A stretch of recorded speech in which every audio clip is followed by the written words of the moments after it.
Salut tout le monde et bienvenue aujourd'hui pour cette 23e vidéo des chroniques d'un Airsofter. Alors aujourd'hui on va faire une nouvelle review, donc d'une réplique de poing, le modèle Smith & Wesson Sigma 40F, c'est assez long, hein, de marque Firepower. Alors je vais faire comme à mon habitude, hein, vous commencez à connaître la démarche. Caractéristiques, avantages, inconvénients et du tir. Donc on se retrouve pour les caractéristiques.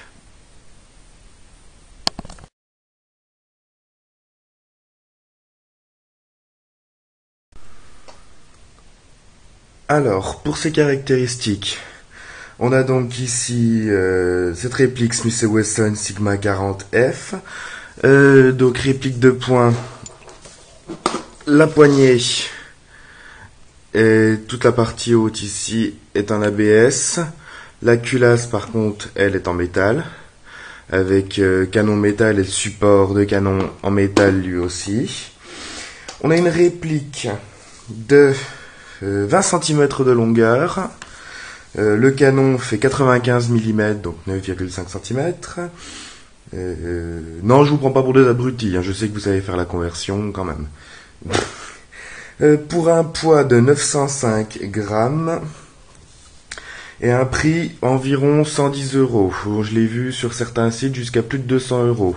Mais c'est vrai qu'en moyenne, il est assez abordable comme réplique. Donc, c'est une réplique à sparklet de CO2, système blowback. Donc une semi-automatique, ça c'est classique pour la plupart des répliques de poing. Voilà,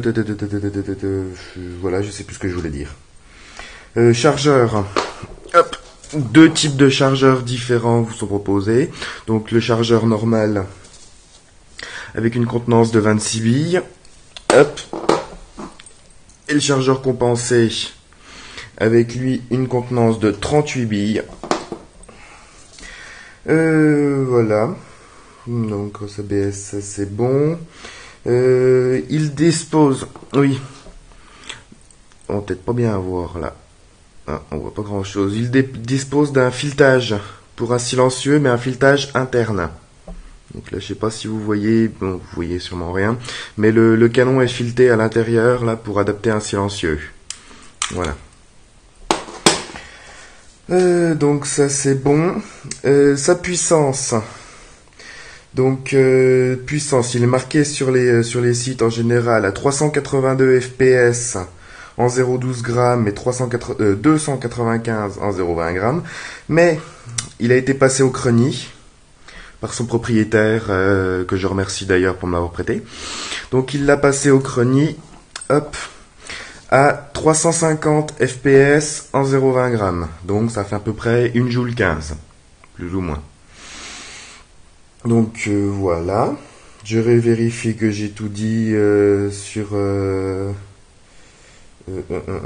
ces caractéristiques. Système de tir réglable, apparemment spin-up, mais je pourrais pas exactement vous dire où c'est, vu que j'ai pas trop envie de le démonter parce que c'est pas le mien.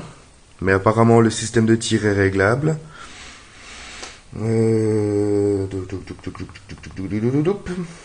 Donc tout ça apparemment c'est bon. Son autonomie, oui, j'ai oublié de préciser. Donc c'est un blowback. Donc bien sûr l'autonomie n'est pas la même qu'une autre réplique de poing qui ne l'a pas. Donc l'autonomie est un peu plus réduite. Environ maximum 3 chargeurs normales avec une sparklet. Donc une arme de poing, c'est quand même une réplique de poing, c'est quand même pas, on joue pas qu'à ça. Donc 3 chargeurs pour une partie, pour une après-midi, c'est correct. Donc voilà. Donc sur ce, je pense qu'on va passer à ses avantages et ses inconvénients.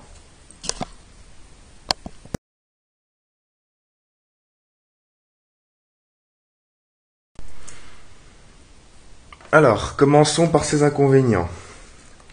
Donc dans ses inconvénients, un petit détail que son propriétaire a remarqué, que j'ai remarqué moi aussi, qui est un petit peu désagréable, c'est le Made in Taiwan, qui est limite gravé là, donc qui fait apparaître un côté un peu cheapos du truc, mais c'est pas le cas. C'est un peu dommage. Ils auraient pu le mettre ailleurs, ou carrément ne pas le mettre. Bon, ça, ils sont obligés de le mettre. Mais ils auraient pu trouver un endroit un peu moins voyant. Bref. Il est sensible au surgraissage. Ça, son propriétaire en a fait les frais. Malheureusement, s'il est trop graissé, il fait un peu n'importe quoi. C'est-à-dire que la culasse reste coincée, les billes se retrouvent éjectées un peu n'importe comment. Donc, faut vraiment y aller mollo avec la bombe de graisse. Le rangement des billes, ça toujours. Surtout ceux qui ont un modèle avec les billes qui sont alternées comme ça. C'est toujours le même problème. Il arrive des fois où elles coincent. Bon, ça, comme je vous l'avais déjà expliqué, un petit coup de graissage dans la rainure du chargeur et ça règle plus ou moins le problème. Mais bon, on n'est jamais à l'abri qu'il y ait une bille qui coince. Donc c'est dommage. Ensuite, le système de démontage de la culasse, qui est très compliqué. La preuve, moi, j'ai pas réussi à le faire. Donc apparemment, il faut l'armer, il faut appuyer sur les titis qui sont là. Il faut appuyer sur les deux en même temps de chaque côté. Ça vous fait très mal aux doigts et vous réussissez à enlever la culasse comme ça. Voilà, donc ça, c'est un détail qui est pas très pratique. Voilà. Son propriétaire m'a dit qu'il est visuellement simple. Bah après, ça se dit, c'est une affaire de goût. Moi, je trouve qu'il a un style un peu d'un Glock. Donc moi, j'aime bien. Un autre inconvénient que moi j'ai trouvé, c'est sa sécurité. Donc au début, moi, je cherchais. Je me suis dit, là, non, c'est pas la sécurité, ça c'est le bouton pour redresser la culasse. Non, en fait, la sécurité, elle est ici.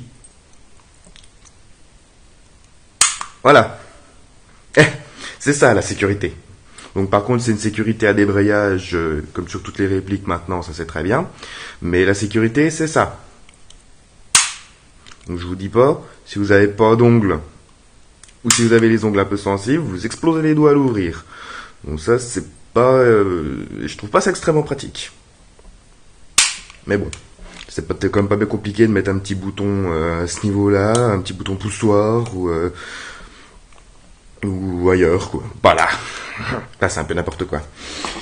Ensuite, dans ses avantages, parce qu'on va quand même lui dire qu'il a des trucs bien, hein, sinon il n'y a personne qui va l'acheter. Une bonne prise en main. C'est vrai que niveau prise en main, il a assez bien fait. L'espèce de creux, là, on va dire, qu'il y a de chaque côté qui vous permet de caler vos doigts comme ça, et le pouce, là, c'est vrai que c'est très très bien fait. Une fois que vous l'avez en main, il tient vraiment bien, il est assez bien équilibré, même en ayant le corps en ABS et la culasse en métal, il est très bien équilibré, il tient très bien en main. Et il va vraiment bien. La mire est assez bien faite aussi, avec les deux points blancs là, et le point blanc devant. Il vous permet de viser assez bien, moi je trouve. Son prix est assez abordable, entre 110 et 130 euros. Ça va, c'est assez correct pour un blowback à CO2 de cette qualité. Enfin, moi je trouve, personnellement. Il est solide et puissant. C'est vrai que une Joule 15, c'est limite trop pour une arme de poing en partie officielle. Mais il décape. Pour l'avoir testé moi-même, je peux vous dire que on se planque un peu quand on l'entend tirer. C'est vrai qu'il est assez léger. Non, même pas 1 kilo, ça va. Bon, il est un peu plus lourd avec le chargeur compensé, mais ça va, ça reste acceptable. Alors, donc prise en main, recul, prix, solide, puissant, léger. Ah oui, un petit détail que moi j'ai remarqué, c'est sur ces chargeurs, que là j'avoue que c'est très très très bien fait, par rapport à un chargeur du M9. Pour montrer l'exemple, comme je vous ai expliqué, l'extrémité là du chargeur c'est une pièce de plastique, tout le corps est en métal, mais l'extrémité c'est du plastique sur le M9. Donc quand vous le chargez, si vous lâchez le truc, ça peut sauter. Alors que là, sur les chargeurs du Sigma, sur les deux, hein, voilà, vous voyez, il n'y a pas de distinction. L'embout, là, par où vous enfilez les billes et par où elles ressortent, c'est tout d'un bloc. C'est-à-dire, il n'y a pas de distinction entre les deux. Vous voyez, c'est le même corps. Donc, tout l'embout, là, est en métal. Donc là, ça vous assure une certaine solidité. Donc ça, c'est vraiment un détail que je trouve très très bien.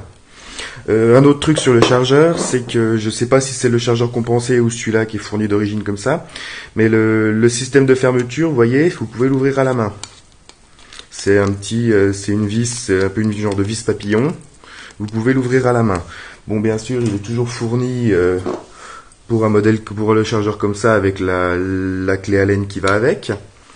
Mais j'avoue que ça, je trouve ça assez sympathique. Aïe, hop, je fais tout tomber, encore. Donc pour nous, une clé Allen, c'est vrai que c'est un truc qu'on perd assez facilement. Bon, c'est des universels, donc il y en a toujours un autre qu'on a une. Mais le truc d'avoir ça pour pouvoir y visser à la main, c'est pratique. Bon, ça dépasse un peu du chargeur. Mais je trouve ça très intelligent de leur part. Donc là, un bon point. Donc voilà, je crois que j'ai fait le tour de ces avantages et inconvénients. Donc on va faire un peu de tir pour finir.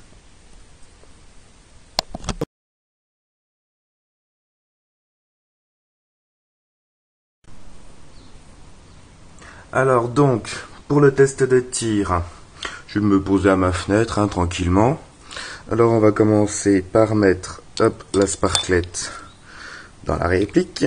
J'ai dû, là c'est la deuxième fois que je la fais, cette partie de la vidéo, parce que j'ai eu des gros fails dans la précédente. Attendez. Tac, mieux pour vous. Voilà. Voilà. On sent le gaz qui commence à se barrer. Hop là, on serre. Donc voilà. Oui, donc je disais que je la refais parce que j'ai eu des fails. Le chargeur, il faut vraiment bien le graisser. Voilà. Avec la bombe dont je m'étais servi dans la vidéo précédente. Faut pas hésiter, par contre, dans le chargeur, à en foutre un bon coup. Parce que moi, j'ai eu des problèmes, les billes restaient coincées. Toutes les 4 billes, j'étais obligé de renlever le chargeur pour le redécoincer, donc c'était un peu chiant. Donc là, on est reparti. Donc, hop, et on l'arme. Comme toutes ces répliques-là. J'ai oublié de parler d'un détail, par contre, c'est de sa portée. Donc, sa portée environ 45 mètres. Après, portée efficace, on va dire plutôt 20 mètres, quoi, 20-25 mètres pour être réellement précis. Et un autre truc que j'ai oublié de dire, c'est que vous voyez peut-être pas grand-chose ici. Voilà. Là, il y a une petite plaque avec un numéro de série. À savoir après si le numéro de série est unique. J'ai pas pu trouver le renseignement. Mais à mon avis, j'en sais rien. Je sais pas du tout. Je sais pas du tout si c'est un numéro de série unique ou si c'est n'importe quoi. Bref. Donc on va tirer un peu, tranquillement. Oups, j'ai oublié de l'armer. Il fait un bon bruit, hein, franchement. Je sais pas si vous voyez les billes partir, mais je peux vous dire qu'elles partent correctement. Voilà. Ah non, bah non. Bon bah voilà, moi elles sont parties. J'ai la moitié du chargeur dans ma piole. Ouais. Le chargeur et la culasse, elle vous colle un bon coup au poignet quand ça part quand même. Hein. Ça va vraiment bien. Sur ce coup-là, je vais essayer de voir pour régler la netteté que vous voyez un peu l'arme, la réplique correctement. Je ne sais même pas si vous la voyez partir, la culasse.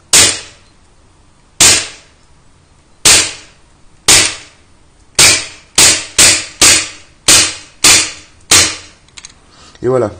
Donc comme sur tous ces modèles, vous permettez, hop, je me rentre et je referme la fenêtre parce que ça caille, un petit peu quand même. Voilà. Donc je disais, comme sur tous ces modèles, une fois le chargeur fini, la culasse reste en arrière. Donc après, vous prenez un autre chargeur, si on avait un autre, vous le renfilez et vous mettez la culasse droite et c'est reparti. Donc voilà. On va se terminer sur la petite vue que j'ai depuis ma fenêtre. Hop, je vais vous remettre la luminosité, ce sera toujours mieux. Voilà. Donc vous voyez même le reflet de l'œil de la caméra. Enfin bref, on s'en fout. Donc voilà. Si vous avez apprécié cette vidéo, n'hésitez pas à mettre un petit pouce bleu, un petit commentaire. C'est la meilleure façon de me remercier. Et puis, je vous dis, abonnez-vous aussi. Et je vous dis à la prochaine. Salut, salut, airsoftez bien.